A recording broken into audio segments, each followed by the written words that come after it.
Friends, interstitial cystitis bladder pain syndrome, a situation where an individual, could be a male, could be a female, feels a discomfort, a pain, a burning sensation, a pressure in the region of the pelvis, down there, down where the urinary bladder is, down where the urinary passage is something which should not be taken lightly. It is not a urinary tract infection. We're talking about men and women, more common women than men in their mature years of life, who actually go through the trauma of feeling this uncomfortable situation down in the region of the pelvis, the perineum, the urinary passage, the vagina, and continue to live with it. They are labeled as recurrent urinary tract infection and are treated for urine cultures time and again. But their complaints are different. They're not complaining of passing urine with burning sensation. They're saying that when my bladder fills up, I've got discomfort. When I pass urine, my discomfort goes down, my burning goes down, partly or completely. And this probably happened to me a week, a month, a year, a decade ago, and it's still on. I have obviously was different and now I am different.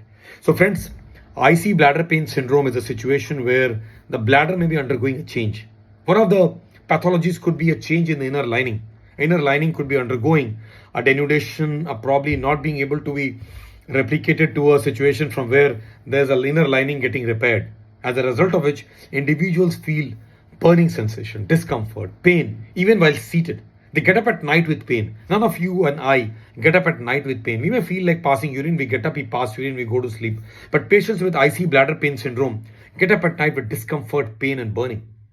They actually cannot travel in the lumpy, bumpy roads in the monsoon season, where every lump and bump while sitting in an auto rickshaw or sitting in a bike gives them a discomfort and a pain.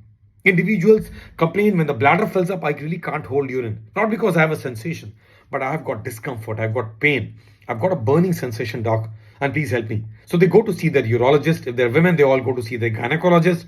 Many a times, a urine sample which is not rightly given, which is not a midstream and a clean cat specimen, source contamination, source bacteria, they're treated for a possible UTI which is not there. They never complained of acute onset phenomena of burning, discomfort, strangury. These are all progressive, long-standing phenomena where individuals visit you and me. At the Kokilaben Hospital in the Department of Urology, that we have been seeing this. Individuals having thicker files, seeing colleague doctors or general practitioners or gynecologists, having attempted to treat them best, they continue to still suffer. Which means that interstitial cystitis bladder pain syndrome is a situation where the bladder, the pelvic floor, the perineum is going through a change. Organ crosstalks, myofascial bands, discomfort during sexual activity, cannot perform coitus, pain in the region of the bladder just cannot hold urine, is a situation which can be treated and taken forward in a journey where this progressive onslaught of discomfort is taken to a different direction altogether. So friends, IC bladder pain syndrome has been traditionally seen more common in women than men. It has been thought that recurrent UTIs could be forerunner of damage to the urothelial lining internally, and that lining damage may not be completely getting repaired. There are therapies, there are treatments, there are aspects of care, but one needs to identify. One needs to pick up these individuals who suffer in agony month after month, year after year, decade after decade. A small subset of patients actually lose their bladder by a progressive, gradual decrease in the bladder capacity. That means they go and pass urine 10, 20, 30, 40 times. And every time they pass, they've got discomfort. Before they pass, they've also got discomfort because the bladder's functionality, anatomy has gone down. They pass multiple times, pain. Catheter is something which becomes a part of life and it becomes quite a trauma. Men suffer from this too. Men many a times may be missed out or misdiagnosed. And this is not uncommon. So if you have pain, pressure and discomfort happening for few months to few years in the region of the urinary bladder, in the pelvis, in the region of the external genitalia, in the region of the vagina and the penis, not necessarily that you have got a UTI, not necessarily that you're going to pass urine again and again because you have got overactive bladder. There's something else missing. And that's where we need to ask, we need to discuss, we need to probably meet our urologist in our cities. We need to talk this. That a deal with A to Z on this subject of interstitial cystitis bladder pain syndrome as much as my colleagues in urology, urogynecology and gynecology deal with it. It's important for us to wake up the society that this should not be lived with agony and pain. This is treatable, this is curable. We should wake up to a phenomena that IC bladder pain syndrome is picked up. We pick it up, we go in time, see our urologist, an evaluation is done. We pick up that it is not a recurrent UTI. We pick up that it is possibly not an obstruction. The men in mature years of life has got prostate change happening, which adds on to more agony in terms of not able to pass urine. passing with difficulty, pain, burning, sometimes bleeding, and all this only progresses to a point where you could be having a semi-emergency when you see your urologist quite late.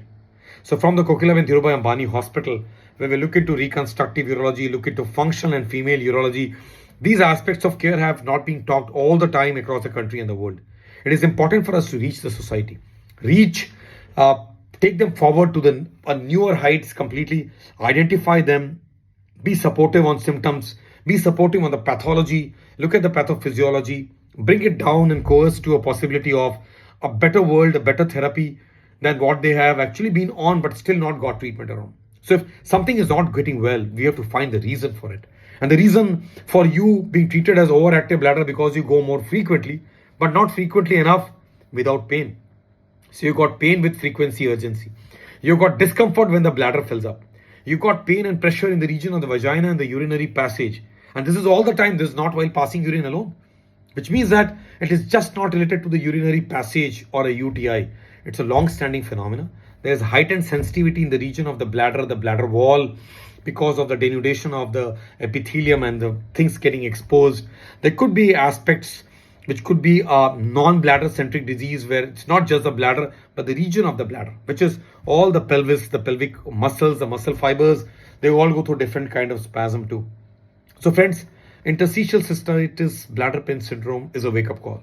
It's a wake-up call in 2025 for all men, women, more common women than men in their mature age, being treated wrongly as recurrent UTI and just being treated with medications. By killing the bacteria, you may probably not achieve in treating the patient whose symptoms need to look into. So many a times you need to speak loud and clear for your doctor to understand what are you going through. A doctor would ask you leading questions. We take it forward in basic evaluation, take it forward to the highest possible level. And believe me, many of you have got change in direction from a direction which is an onslaught of progression and discomfort and decay to a different level altogether where life becomes more meaningful. It's important for us to take it forward to the next possible level. IC bladder pain syndrome is treatable. The onslaught can be halted. We never talk about the word cure because we need to identify who can be cured by augmentation or a substitution cystoplasty where the bladder is completely diseased and removed and a new bladder is made by us, and then you are passing urine better without a pain discomfort. You always want to follow up. You go to watch that you are better and better with passing time. Thank you so much.